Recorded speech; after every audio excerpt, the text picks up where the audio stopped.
Had this thing and we talk like, and I want to ask your perspective because you actually work in Hollywood.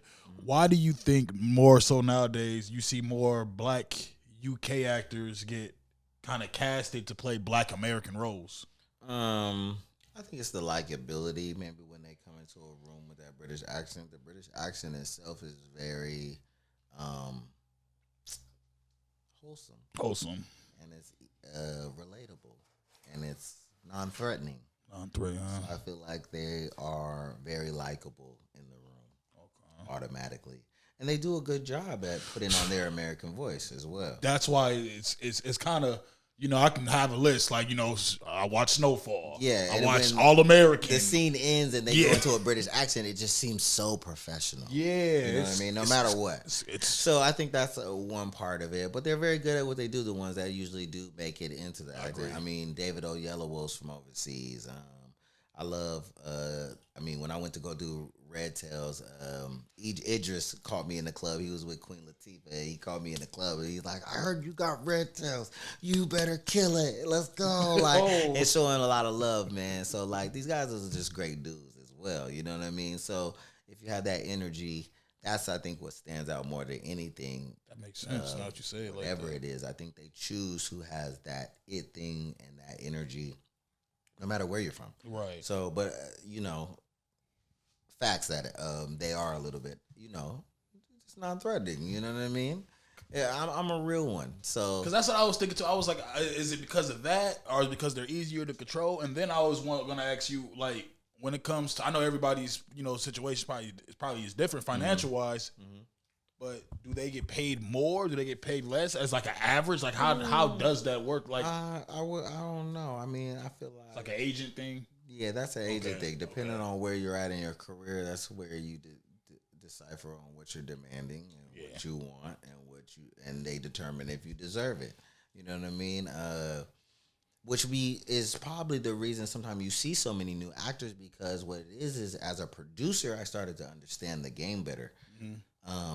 It's not per se about not maybe wanting this actor, but when you're dealing within a budget, you have to make it work for you in the best way.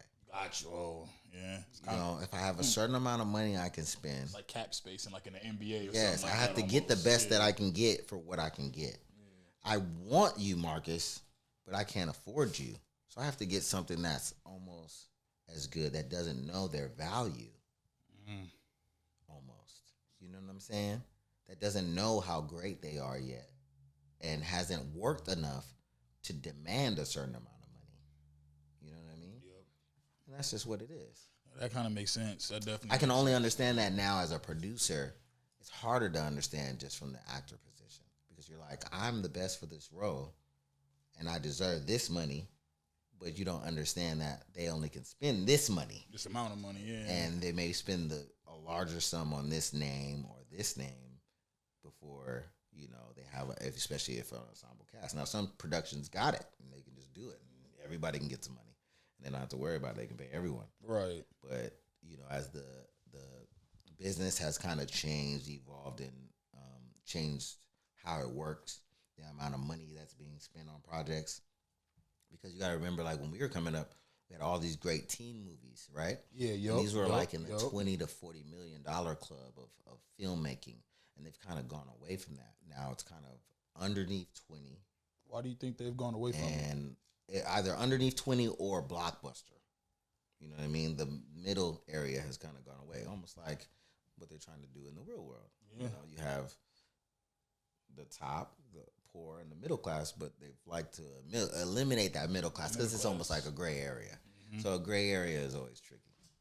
You know what I mean? So that's kind of like where we are, you know what I mean, in the business. But I feel like the business is always evolving. Always evolving. So I think what it's trying to do now is just find the quality creators, the people who really make great content, who make really good stuff, so they can put money behind those projects, because it's always a gamble.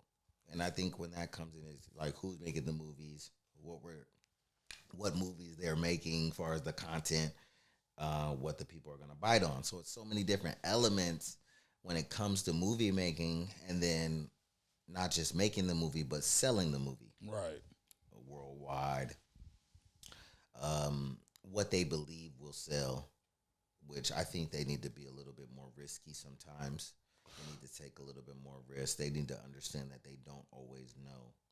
Is that why you think, 'cause even when you say that, like, take risks, when you mention that, is that why we see so many, like, franchises being rebooted and them just keep on recycling because they're not creative, it's going to bank and off they're the afraid franchise? to take the risk. Yeah, because they know if somebody's going to. But in the 90s, it was like a bunch of risk taking. So a lot of money being spent. Everything didn't always make the money back, but it was great projects. Why do you think it's come to that?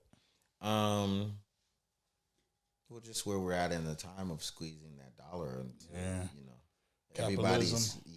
Capitalism leads all. Maxed out. You know what I mean? Yep. In the earlier times, it was a little bit. You had more space to wiggle. You had a little bit more, probably new money flowing around with opportunity to make the mistakes and not earn it back. And now it's like it must make a return.